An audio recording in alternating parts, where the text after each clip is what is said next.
Bem-vindas, queridas irmãs e amigas. Vamos começar o nosso estudo na Carta aos Hebreus. Agradecemos por poderem estar connosco. Eu sou a Rita Sousa, faço parte da liderança das Mulheres da Lapa. Sou casada com o Filipe, que é um dos pastores da nossa igreja, e tenho 3 filhos, a Isabela, a Maria e o David. E hoje está comigo aqui a Sara. Sara, apresenta-te. Olá, eu sou a Sara, também faço parte da liderança das Mulheres da Lapa, sou casada com o Hugo, somos diáconos na Igreja da Lapa e temos o Miguel e agora um bebê na barriga. Isso mesmo. Então, só explicar aquilo que nós vamos fazer. Quem está a fazer isto connosco a primeira vez, nós normalmente às quartas-feiras costumamos nos reunir na nossa igreja. Claro que desde que começou esta pandemia deixamos de o poder fazer, então começamos a fazer estes vídeos, e estes vídeos são precisamente aquilo que nós costumamos fazer às quartas-feiras, ou seja, vamos começar com um momento de oração e depois é que vamos então partir para a parte do estudo. E é isso que eu e a Sara hoje vamos estar aqui a fazer, é como se estivéssemos a fazer a nossa reunião de quarta-feira. Então, quem está connosco pela primeira vez e ainda não adquiriu, nós temos ainda destes cadernos disponíveis, que é onde vamos estar a fazer o nosso estudo, as 20 meditações na Carta aos Hebreus, do Ministério Benditas, e se quiserem adquirir, basta enviarem um e-mail para contato.portugal@benditas.blog e o custo é de 4€ já com o envio incluído. Então, para começar, nós normalmente fazemos sempre, todas as semanas, estamos a estudar um atributo de Deus e escolhemos um atributo de Deus e depois escolhemos passagens que apontem para esse atributo. E esta semana vamos estar a falar sobre Deus ser amoroso. E o que é que significa este atributo, Deus ser amoroso? O significado é: Deus sente e exibe infinita afeição incondicional pelos seus filhos. O seu amor por eles não depende do seu valor, resposta ou mérito. E eu vou ler aqui algumas passagens que nos apontam para este atributo de Deus. Começar em Sofonias 3,17, que diz assim: O Senhor teu Deus está no meio de ti, poderoso para te salvar. Ele se deleitará em ti com alegria, calar-se-á por seu amor e regozijar-se-á em ti com júbilo. Sara, podes ler a próxima passagem? Mas Deus prova o seu amor para conosco, em que Cristo morreu por nós, ainda pecadores. Romanos 5,8. E ainda Gálatas 2,20, que diz: Já estou crucificado com Cristo e vivo não mais eu, mas Cristo vive em mim. E a vida que agora vivo na carne, vivo-a na fé do Filho de Deus, o qual me amou e se entregou a si mesmo por mim. Então, eu vou fazer agora uma oração e vou-me basear nestas passagens que nós acabamos de ler e vamos então louvar o nome de Deus. Senhor Deus, nós te damos graças porque Tu és poderoso, Senhor. Tu és poderoso para nos salvar, Senhor. Tu nos dás o Teu amor, Senhor. Tu és um Deus amoroso, Senhor. Obrigada por isso. Porque o Teu amor não depende do nosso valor, da nossa resposta, do nosso mérito, Senhor. E por causa do Teu Filho Jesus é que podemos dar graças, Senhor, por te podermos chamar Pai, Senhor. E nós somos muito gratas a Ti por isso, por esse privilégio de sermos chamadas Tuas filhas, Senhor. Ajuda-nos, Senhor, a sermos alegres, Senhor, em Cristo, Senhor. Ajuda-nos a buscarmos essa alegria, Senhor, apenas em Cristo, Senhor. Em mais nada, Senhor. E ser connosco durante aquilo que vamos fazer agora aqui, Senhor, eu e a Sara, que Tu possas abençoar esta conversa, Senhor. Acima de tudo, aquilo que Te queremos pedir, Senhor, é que Tu sejas louvado, Senhor, saias glorificado de tudo aquilo que nós vamos estar aqui a falar agora, Senhor. É isto o nosso desejo e Te pedimos isto em nome de Jesus. Amém. Neste momento vamos também fazer aquilo que costumamos fazer todas as semanas, que é ter um tempo de oração. Nós estamos a viver circunstâncias muito diferentes daquelas que estamos habituados. Muitos de nós, como eu e a Rita, estamos em casa, temos estado de quarentena com as nossas famílias e sabemos que a maior parte do mundo está nessa situação nesta altura. Por isso temos vários motivos para orar e queremos trazer estes motivos até Deus. Podemos começar por orar pelo nosso governo, pelas decisões que estão a tomar nesta altura. Pedimos por sabedoria em relação às decisões, por exemplo, em relação à proteção de toda a população, à saúde, mas também em relação à economia e mesmo à próxima fase em que já se pensa a um retorno gradual aos trabalhos, que tudo isso seja feito com muita sabedoria e proteção. Pedimos também pelas pessoas que estão em situações financeiras fragilizadas, não só por causa desta crise, há muita gente que por exemplo, perdeu o emprego ou que está em uma situação financeira mais complicada, mas também há pessoas que já estavam e por causa desta crise a situação ainda se fragilizou mais. E queremos lembrar estas famílias que passam por uma maior dificuldade nesta altura. Lembramos principalmente as pessoas que já estão doentes, as suas famílias que foram afetadas por este vírus. Pedimos também proteção pelos profissionais, pelas pessoas que estão mesmo na linha da frente, principalmente os profissionais de saúde. Temos alguns da nossa igreja que temos orado regularmente, queremos lembrá-los, mas também lembrar outras pessoas que têm estado nesta luta e correm o maior risco. E ainda, não esquecer dos nossos amigos, dos nossos familiares que, não conhecendo Jesus, possam ter uma oportunidade nesta fase mais difícil de chegar até o Evangelho e que nós próprios possamos ter mais ousadia e que Deus nos dê mesmo, nos ajude a dar um bom testemunho nesta altura. E queremos ainda aproveitar para orar pela nossa igreja, pela liderança da nossa igreja nesta altura, pelas decisões que têm que tomar e por este ministério. Estamos a começar este novo estudo e pedimos para que seja Deus a abençoar a vida de quem ouve e pela forma como Ele próprio quer tocar a cada uma das vidas, cada uma das pessoas que estão a ouvir-nos através desses vídeos. Vamos então orar. Pai querido, Tu és o nosso Pai, mas és o Deus soberano sobre todas as circunstâncias, em todas as alturas. Nós que conhecemos tão pouco, que vemos tão pouco, olhamos para toda esta situação que vivemos nesta altura e sentimos medo, sentimos insegurança e sentimos que não está nada no nosso controle, Pai. Mas graças a Ti, tudo está controlado. Nada foge ao Teu comando. E isso dá-nos descanso, Pai, apesar das nossas fraquezas. Queremos te agradecer porque podemos confiar em Ti, podemos confiar nessa verdade. Queremos entregar-te estes assuntos, queremos entregar-te às autoridades do nosso país, que Tu possas dar sabedoria nesta altura de grandes decisões, que cada decisão tem um peso tão importante na vida de tantas pessoas e na vida do presente, mas também no futuro deste país.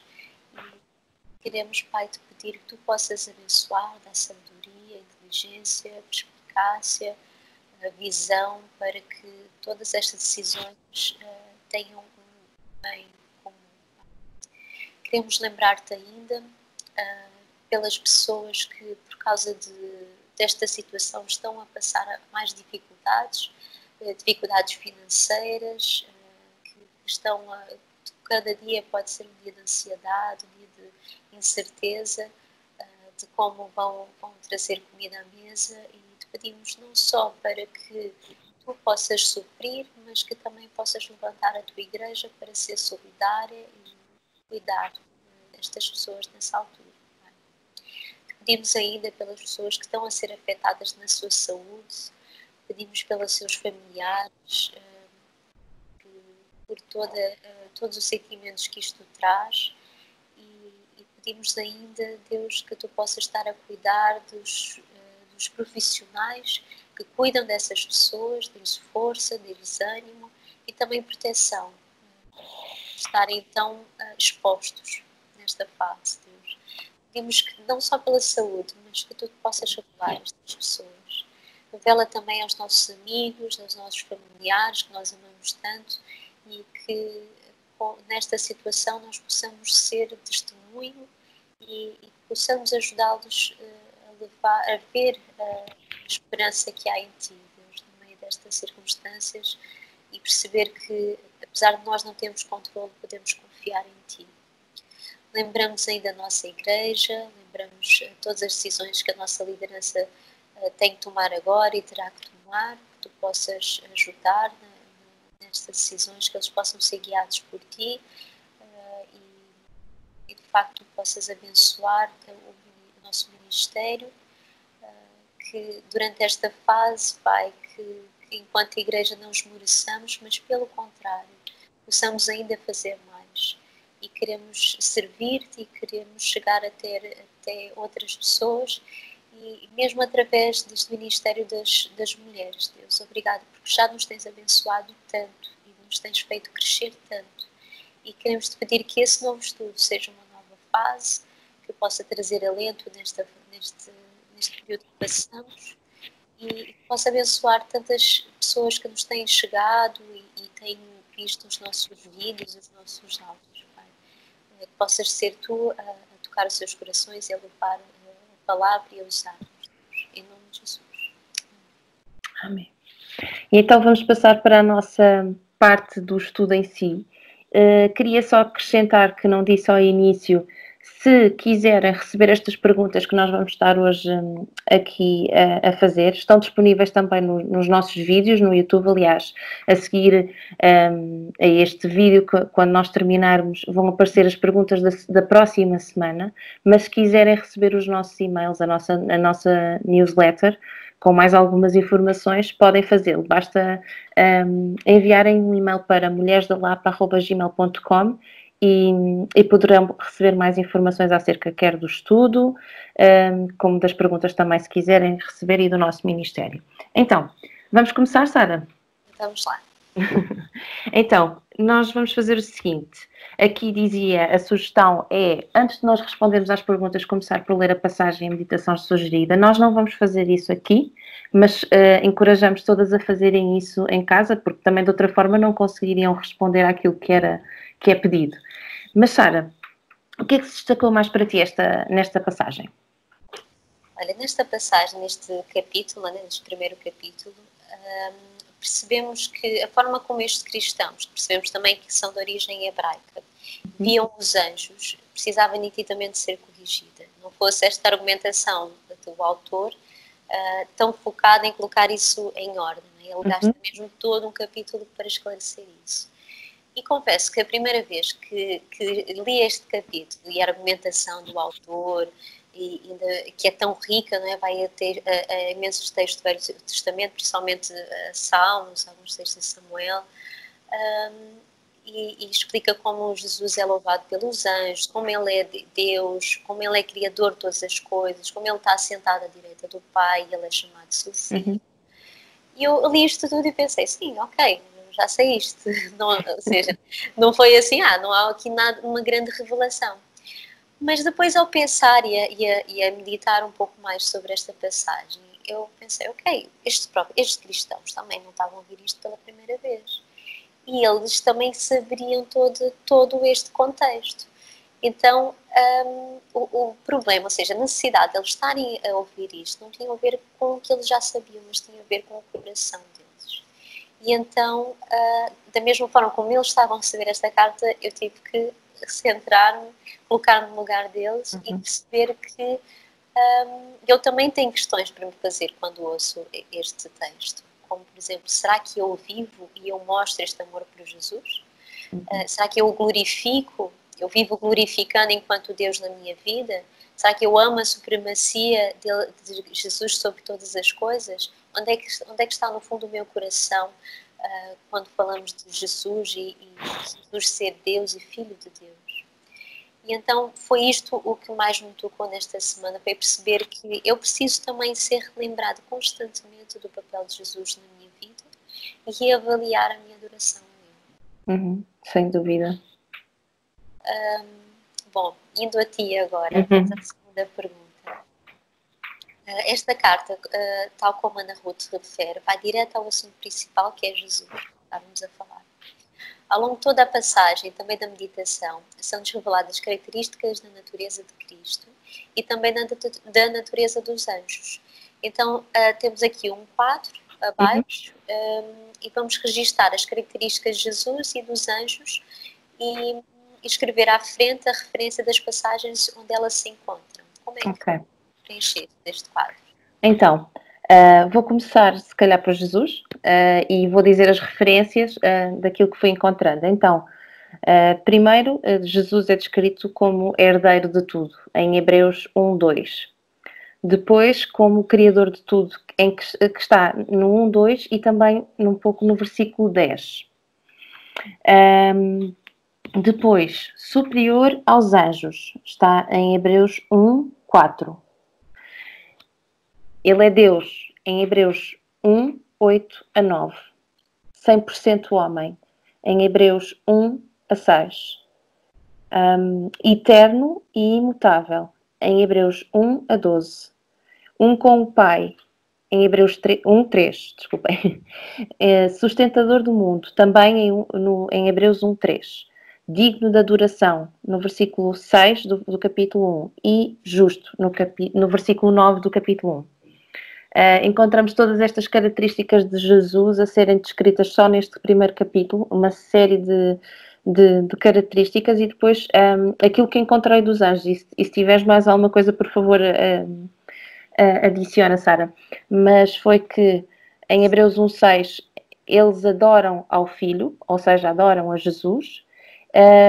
E em Hebreus 1:14 são ministros enviados para servir a favor dos que herdam a salvação. Isto foi o que eu encontrei acerca da distinção entre a natureza dos anjos e a natureza de Cristo. Acho que está bastante completo. Aqui tudo. Então, e tendo em conta que registaste este quadro, o que é que ficou claro para ti?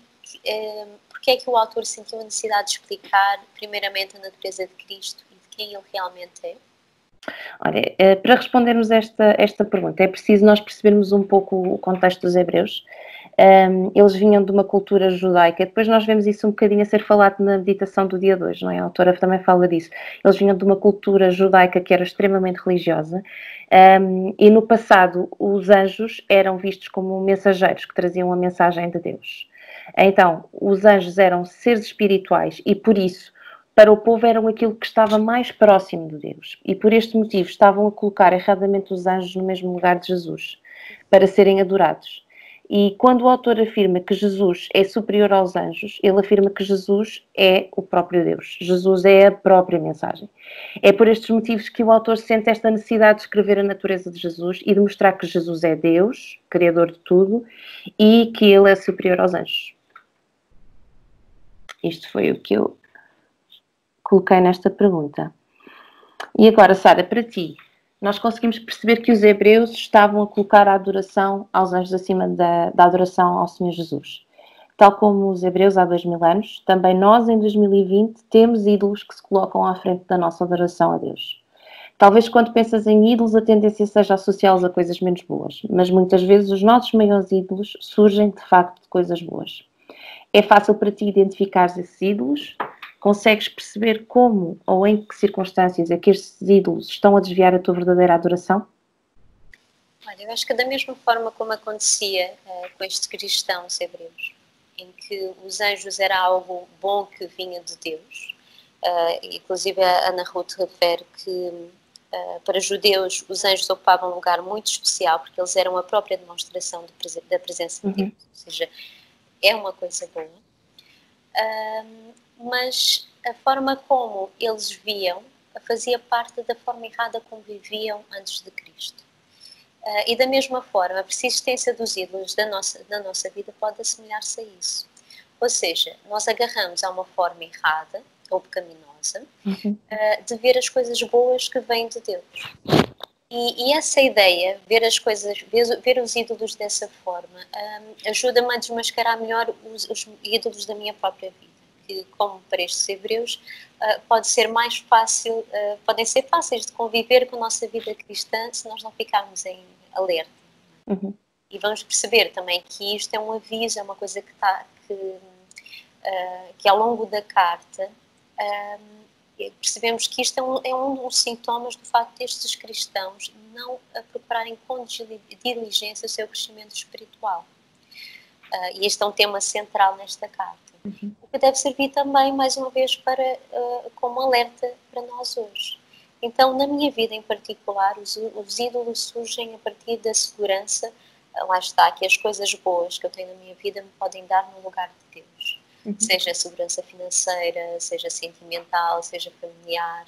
Eu sou, como creio que é o C.S. Lewis que diz, eu tenho um coração que é uma fábrica de ídolos.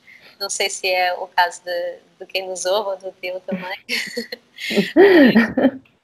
De facto, consigo criar ídolos em muitas áreas da minha vida. E, por exemplo, um exemplo disso, eu lembro-me que no início do meu casamento com o Hugo, de ter que começar todas as manhãs, quando eu acordava, a entregar o meu casamento, a entregar o meu marido a Deus e lembrar que ele era dele e não era meu. Uhum. E então, creio que o primeiro sinal de que essas coisas boas estão a tornar-se maiores e a roubar a minha verdadeira adoração é quando eu sinto então mais segurança nelas do que em Deus. E isso, dependendo das circunstâncias, pode ver-se, por exemplo, através da alegria que elas me dão, por moldar mais as minhas decisões, ou, por exemplo, por ter mais importância até no meu dia-a-dia do que de Deus. E por isso, para mim, a altura que vivemos agora, com esta crise, até tem sido interessante porque tem sido uma revelação ainda mais profunda de algumas coisas para mim e de como eu preciso ainda mais de uma dependência de Jesus. Uhum.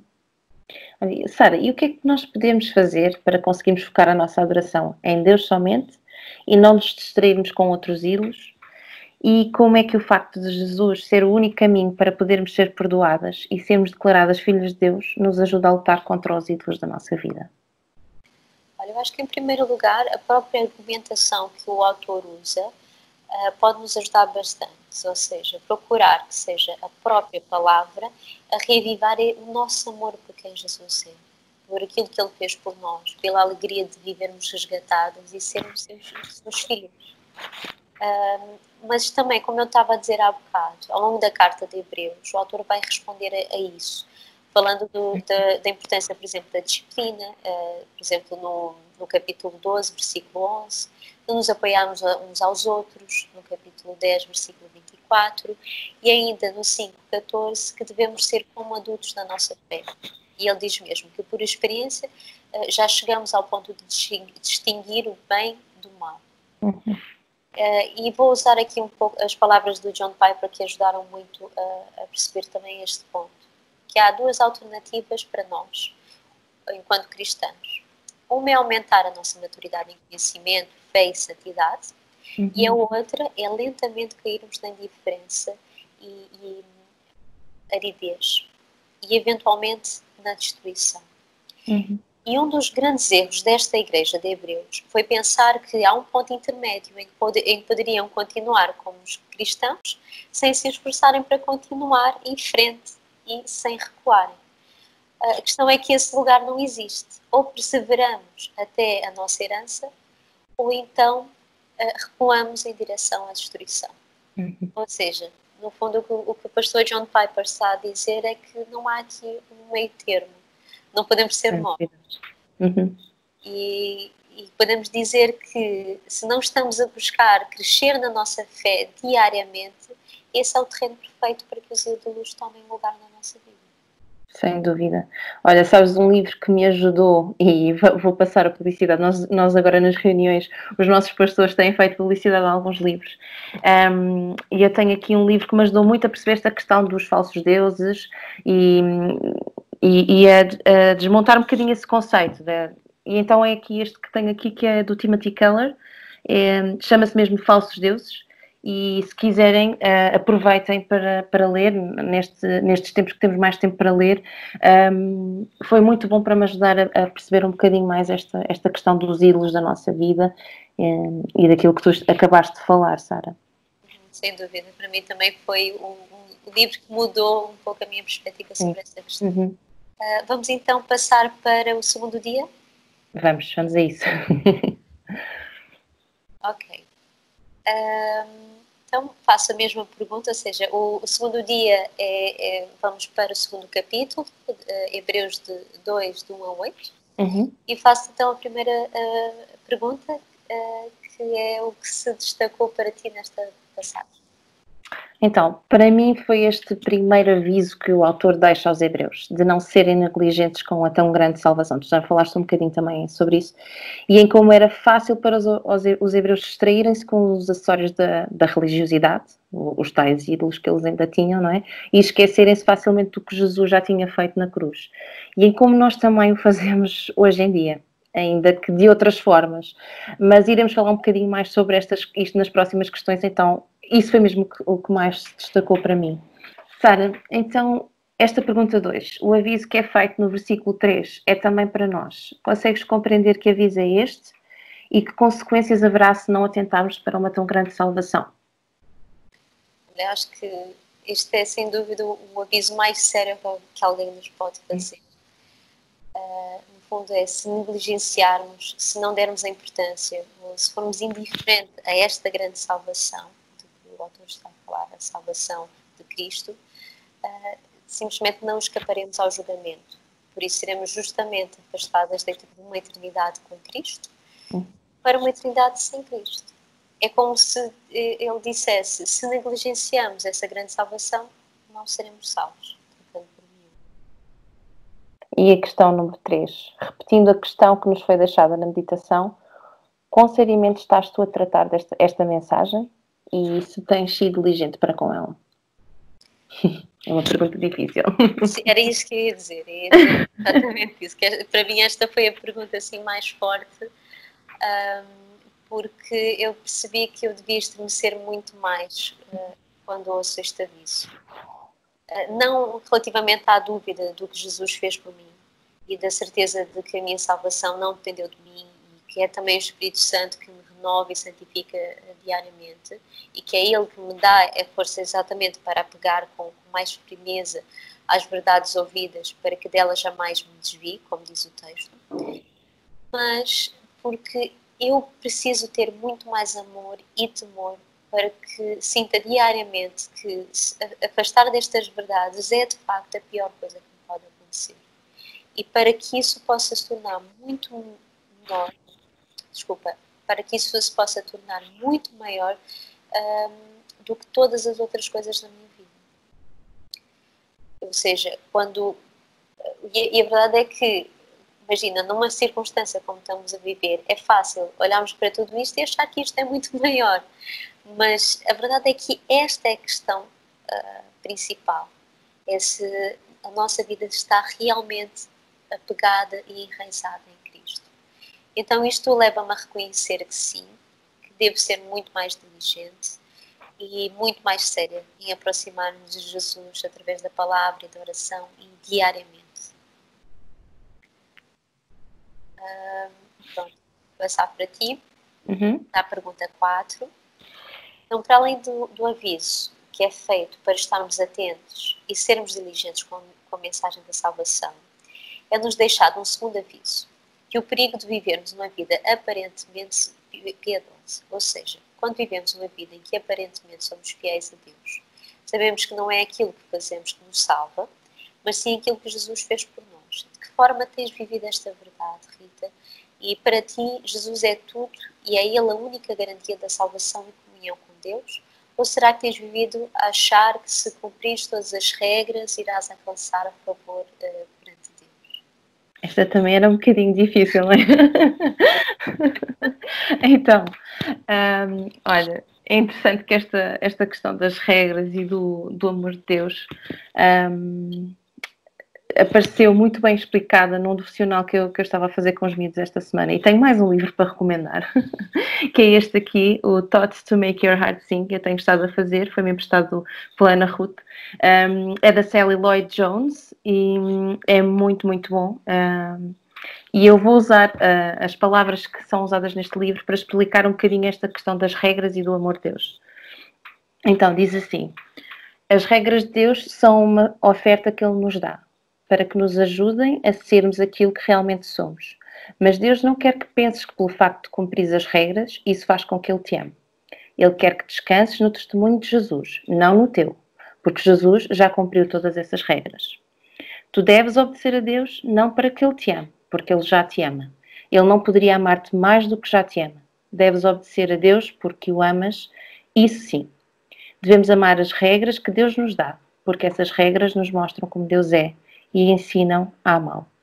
E ao ler isto de uma forma tão simples e tão clara, explicadas às nossas crianças, considerem como eu, por vezes, deixo que esta verdade, que Jesus já fez tudo por nós, seja abafada com aquilo que eu faço e com o valor que acho que isso pode ter perante Deus. Então, Deus não me vai amar mais porque eu cumpri todas as regras ou por causa daquilo que eu faço, porque se fosse pelo meu mérito, eu continuava condenada, porque eu falho imensas vezes e continuo a falhar.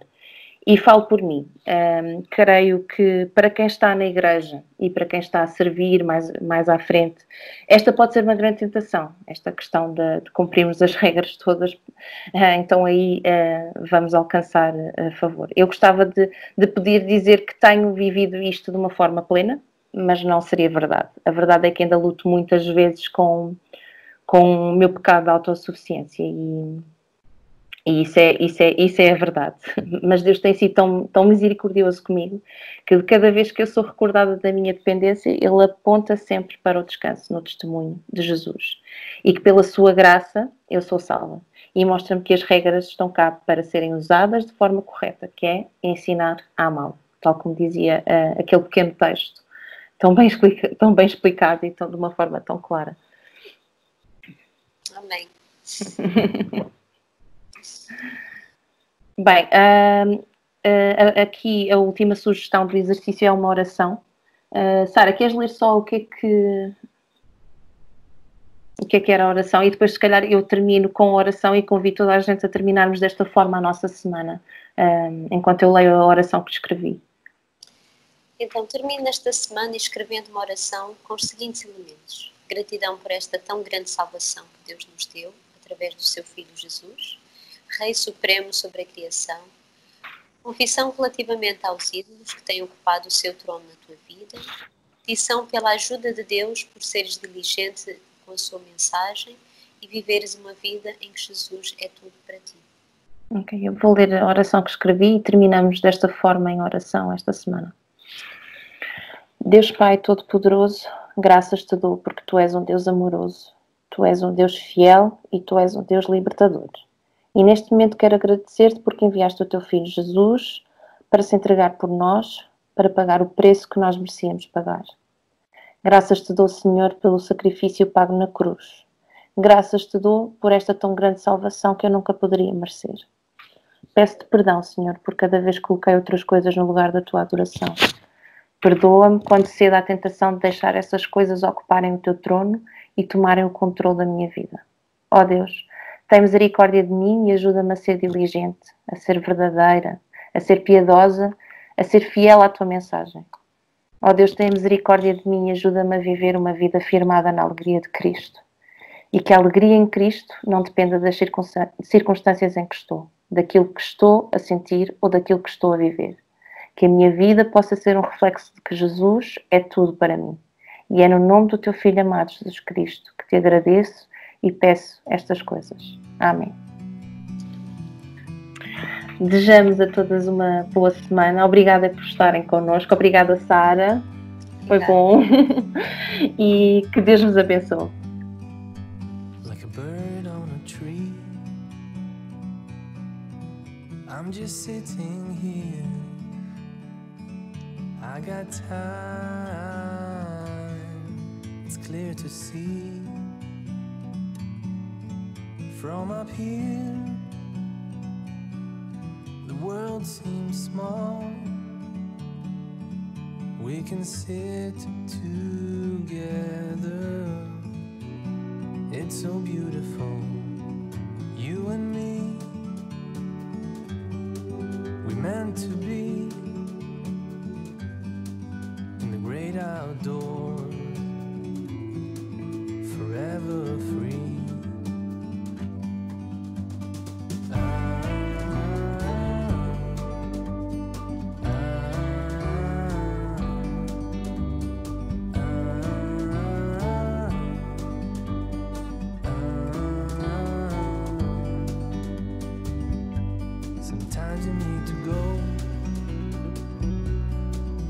Take a step back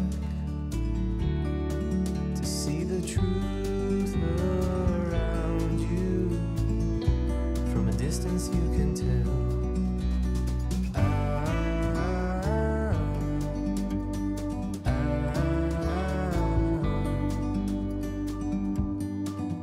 You and me were meant to be outdoors, forever free. You and me, meant to be in the great outdoors, forever free.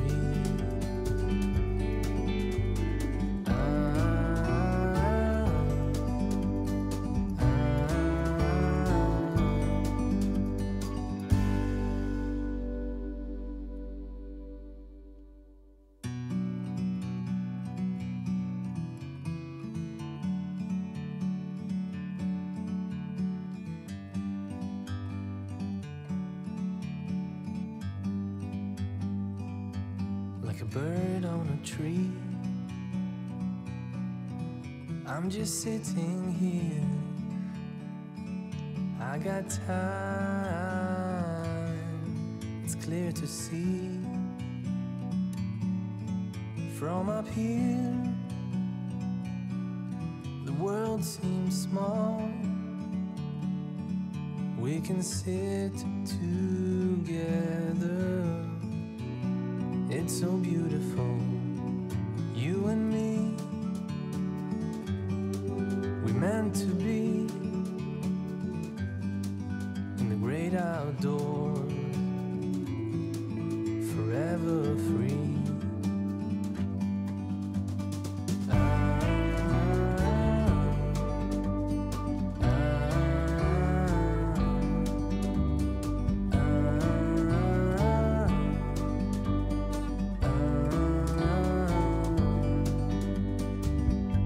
Sometimes you need to go